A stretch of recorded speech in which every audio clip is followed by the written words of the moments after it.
Have you ever felt like something's holding you back in your spiritual journey?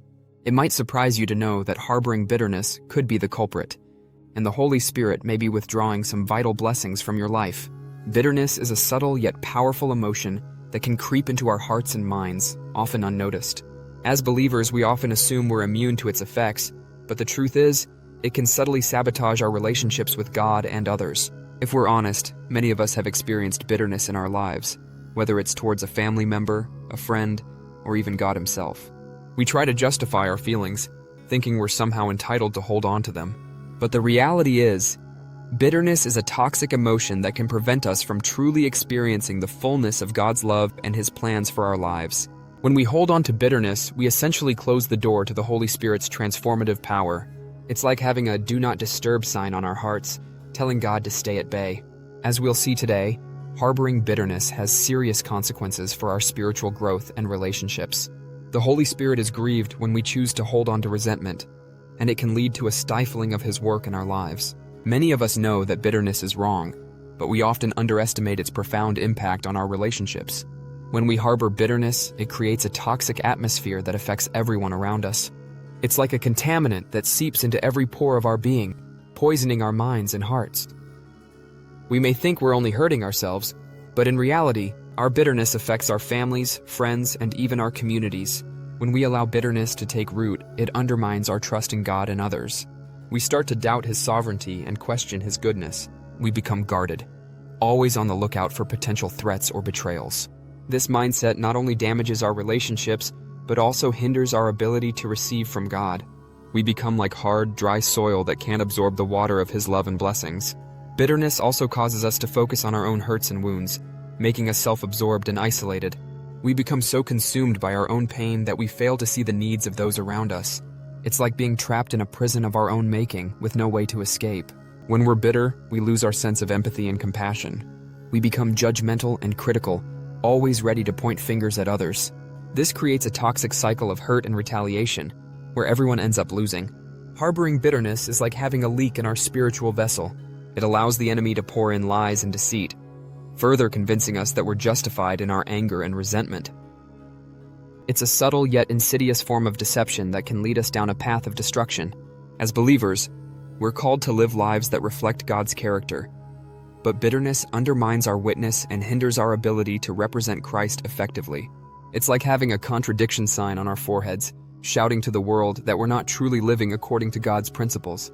The consequences of bitterness are far-reaching and devastating. It's essential we recognize the seriousness of this issue and take steps to address it. So, let's dive into the 5 key things the Holy Spirit takes away from believers who hold on to bitterness. Firstly, when we harbor bitterness, the Holy Spirit takes away our spiritual sensitivity.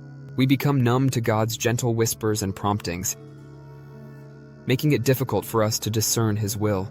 This is because bitterness creates a spiritual fog that blocks our ability to hear God's voice. As we see in Hebrews 12:15, "See to it that no one falls short of the grace of God, and that no bitter root grows up to cause trouble and defile many." Bitterness can choke out the grace of God in our lives, making it impossible for us to experience His goodness. Secondly, the Holy Spirit takes away our joy and peace. When we're bitter, we're unable to experience the genuine joy and peace that comes from knowing God.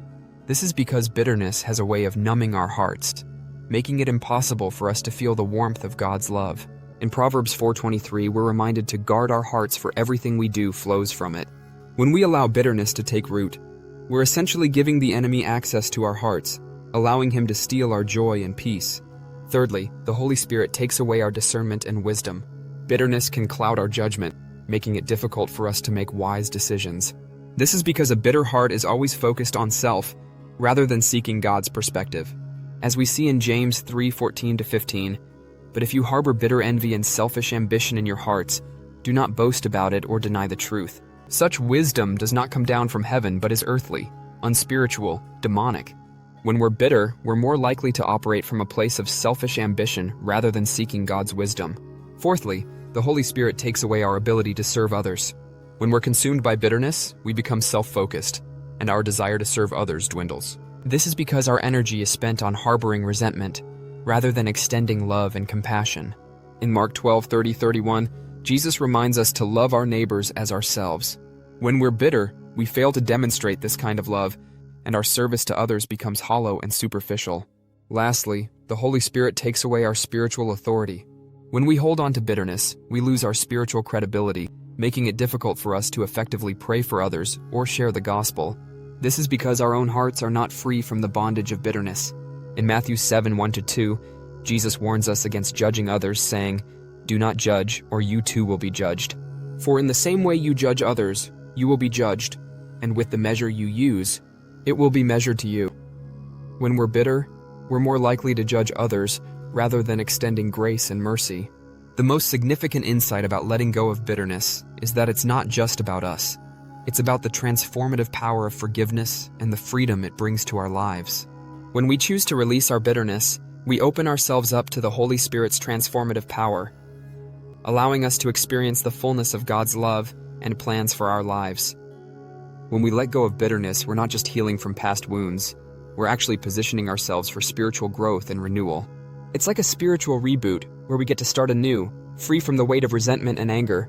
In conclusion, today we've seen the devastating effects of bitterness on our spiritual lives. We've discovered the 5 key things the Holy Spirit takes away from believers who harbor bitterness, and we've been reminded of the importance of forgiveness and emotional health in our faith journey. Don't let bitterness hold you back any longer.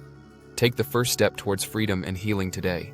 If you've struggled with bitterness in the past, share your experiences with us in the comments below. And if you're interested in learning more about forgiveness and healing, be sure to check out our other video on the topic.